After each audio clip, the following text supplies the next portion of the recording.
Recording.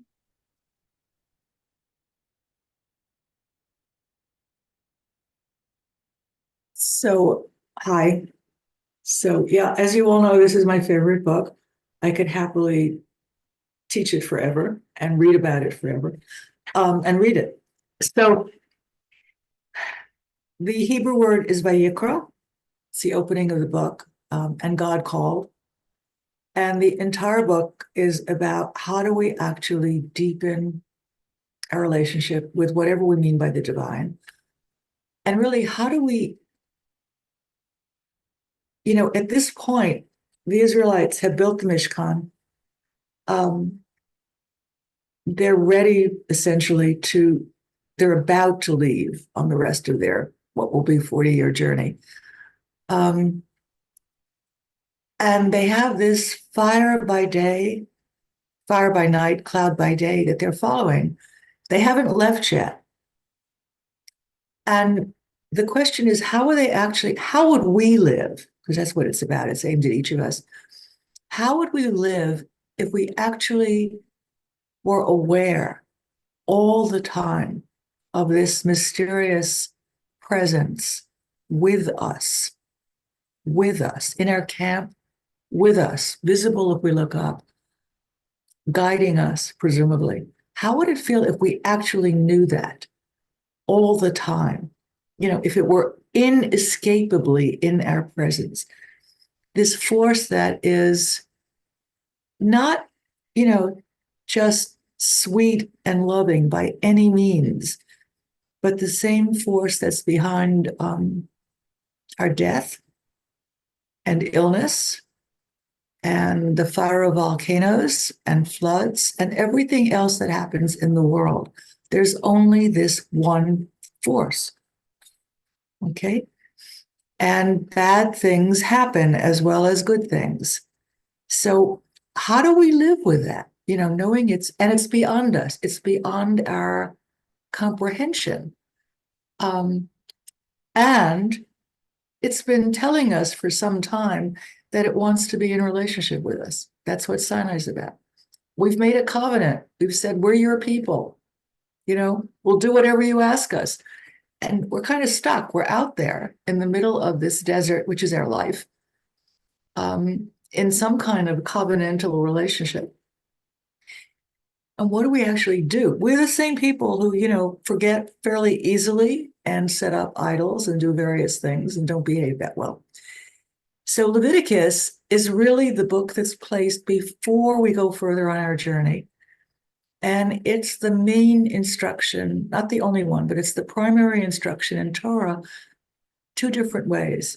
It's in part the laws of kind of the basic laws of how do you actually behave in the world? How do you live your life in terms of behavior, essentially toward other people?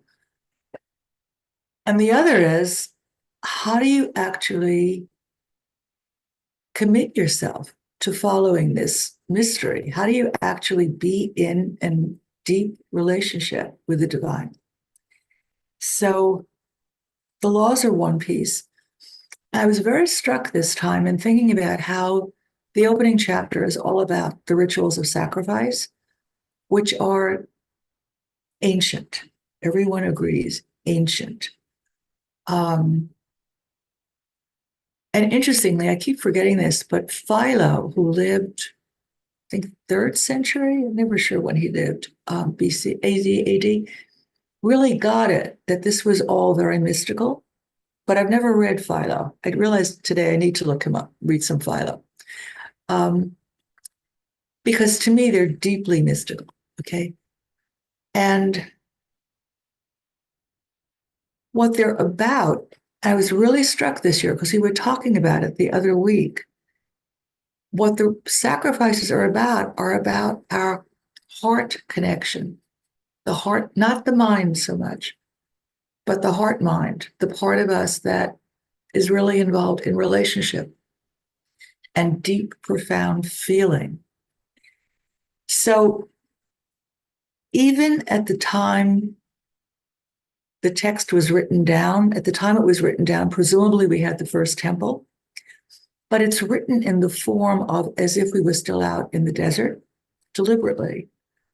Because probably things changed somewhat when it was actually at the temple, the sacrifices, particularly in that the image is that the person would bring an animal. Doesn't, if they were not that wealthy, it didn't have to be a bull. It could be a pigeon.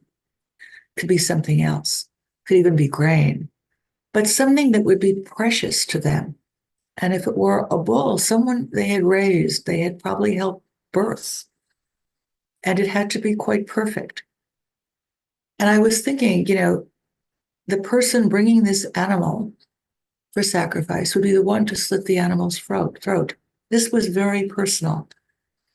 And I thought repeatedly in reading the chapter again about how the indigenous peoples, I don't know if all of them did this, but in the US, would there be this blood bond?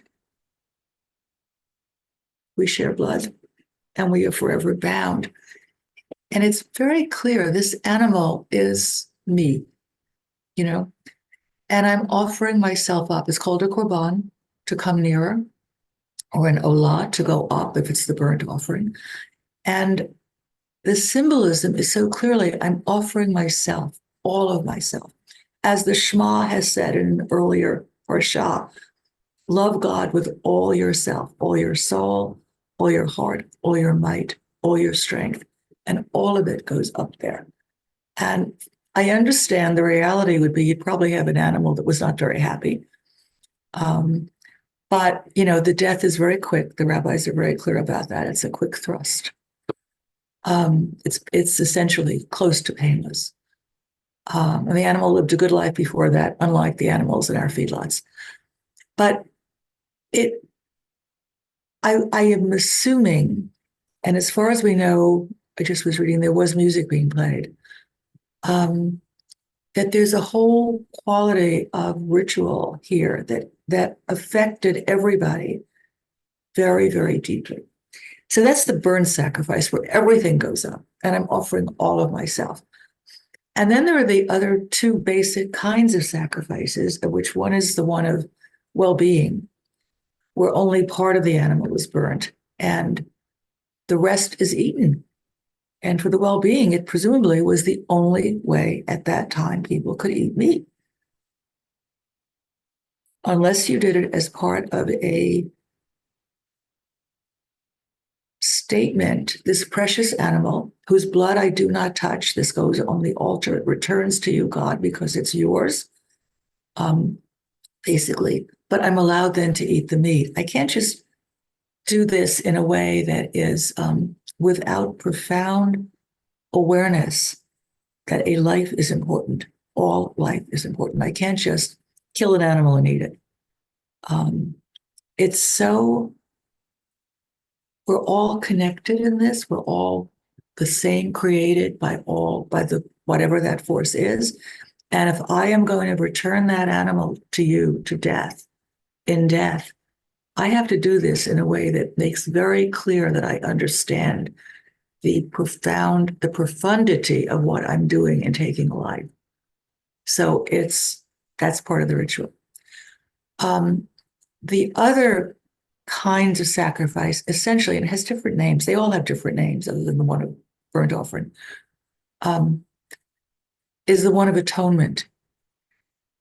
And it can be a sacrifice when one has unwittingly done something, didn't realize one was breaking some sort of, not taboo necessarily, but doing something wrong. And the other one is where you actually know you did something wrong. You actually know it and you've admitted it. And you can't come to God until you have first made recompense to the person you have wronged, which I find so profound, I can't even begin. It's so incredible to me that you can't approach God until you've made up for what you've done.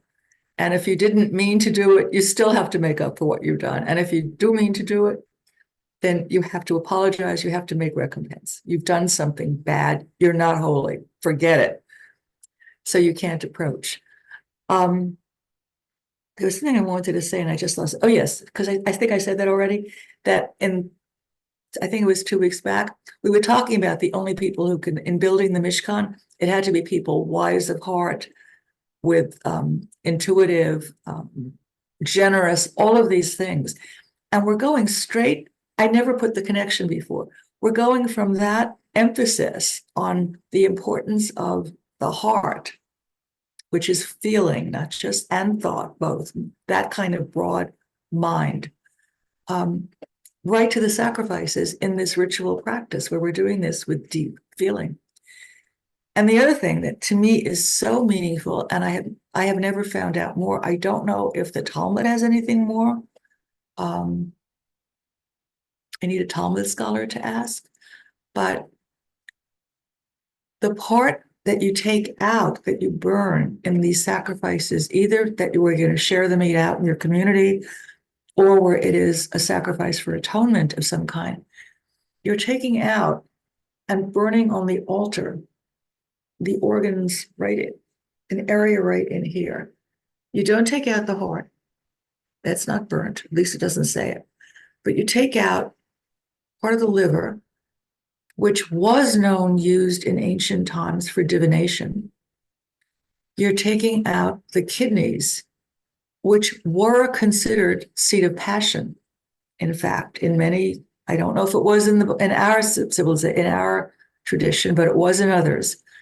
And most of all, you're taking out this hard layer of fat that covered all of the remaining inner organs below the diaphragm.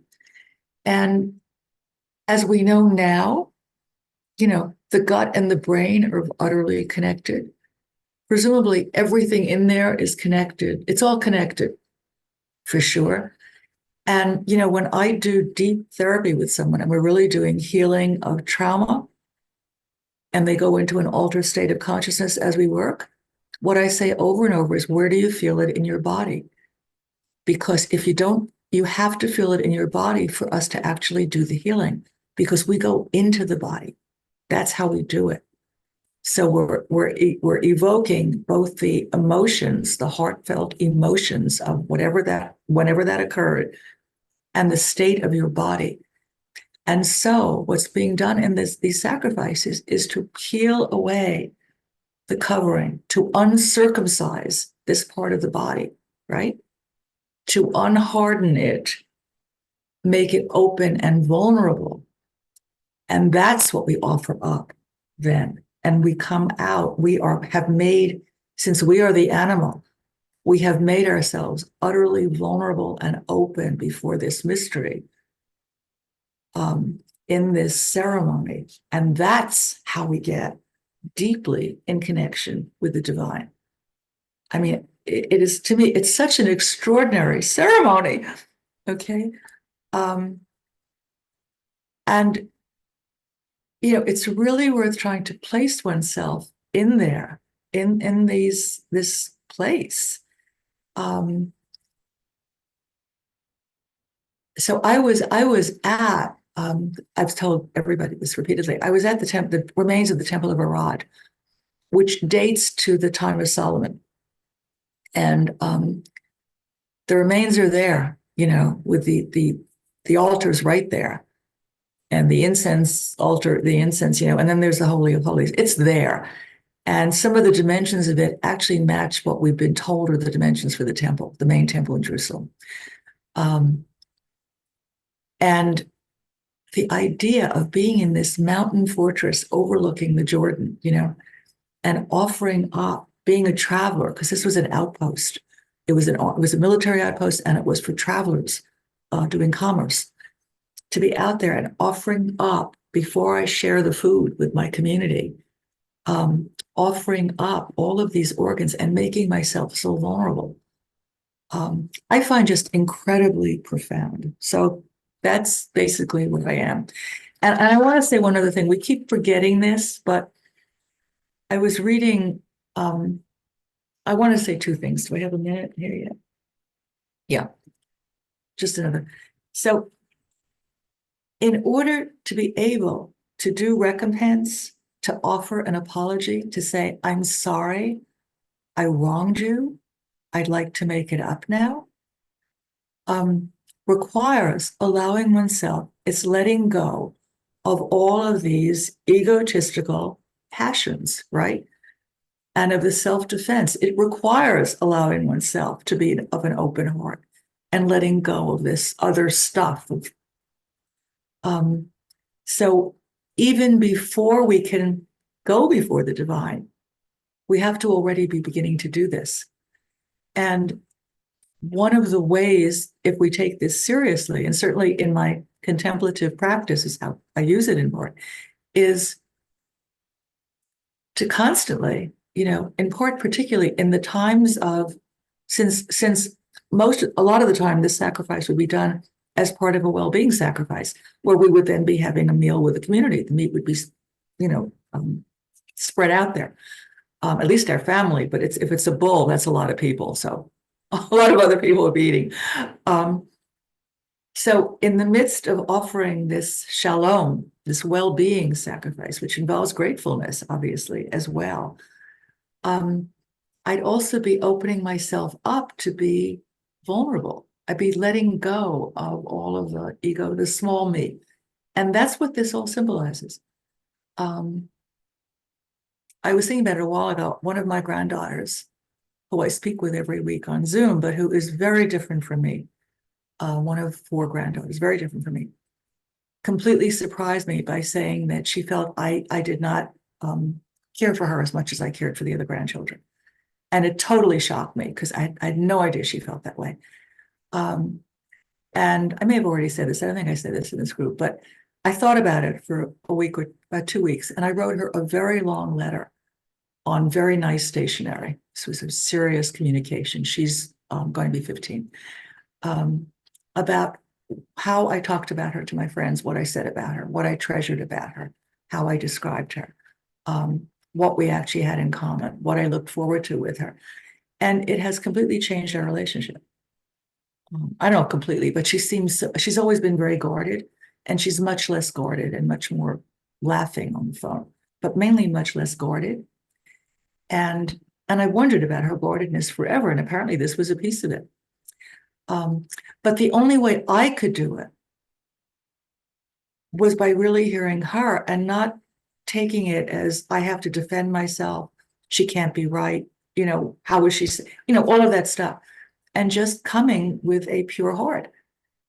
And that's what this is about, is how do you create a pure heart so that then your behavior in the world is what it should be. So I think I'm done. I love Leviticus. So it's it.